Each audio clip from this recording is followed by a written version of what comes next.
The Supreme Court has dismissed the application by the Third Way Alliance presidential candidate Ekuru Aukot, seeking the court's interpretation on exactly who should be allowed to participate in the repeat presidential election. This comes as Jubilee senators say they will seek court orders for a recount of the presidential ballot immediately after the fresh presidential election. Although the Supreme Court had set today for the hearing, Third Way Alliance party leader Dr. Ekuru Aukot was advised to move his petition to the High Court on grounds that the Superior Court does not have the jurisdiction at first instance to determine such a matter. Ekuru is seeking to understand who should be included in fresh presidential poll, initially set for 17th October, but now pushed by 9 more days to 26th October. But a meeting convened on short notice in the chambers between the petitioner, counsels, and headed by Chief Justice David Maraga would end with the striking out of the application.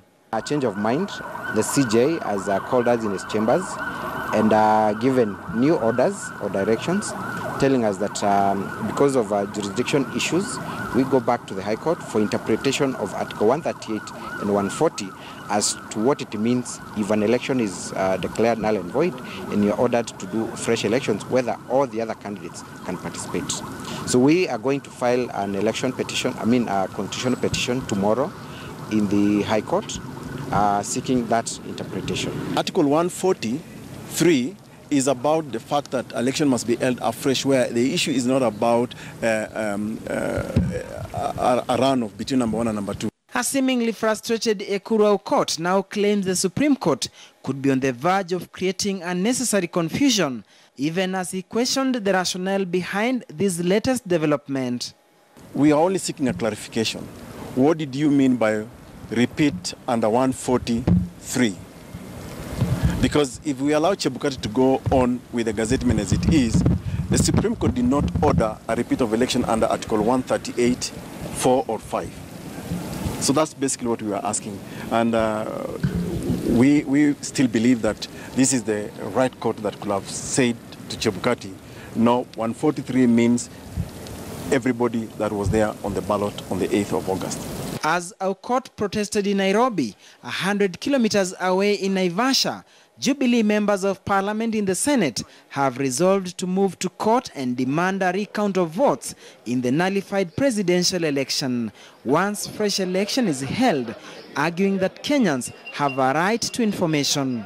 Others may want to open the server, but I don't know anyone who voted in a server. You voted, put your vote in the ballot box. We want them to be recounted as we move to the 17th. We also are telling the IBC that they should not try to pander to the whims of any single political party.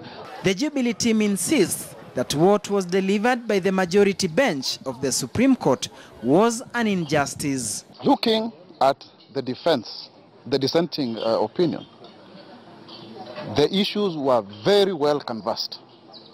Absolutely. So much so that it leaves us with no doubt but to see that this was actually a political decision. Promising they will be following closely on the alleged misconduct of Deputy Chief Justice Philomena Mwilu and Justice Isaac Lenaola on allegations that they met and interacted with opposition leaders. Duncan Hemba, KTN News.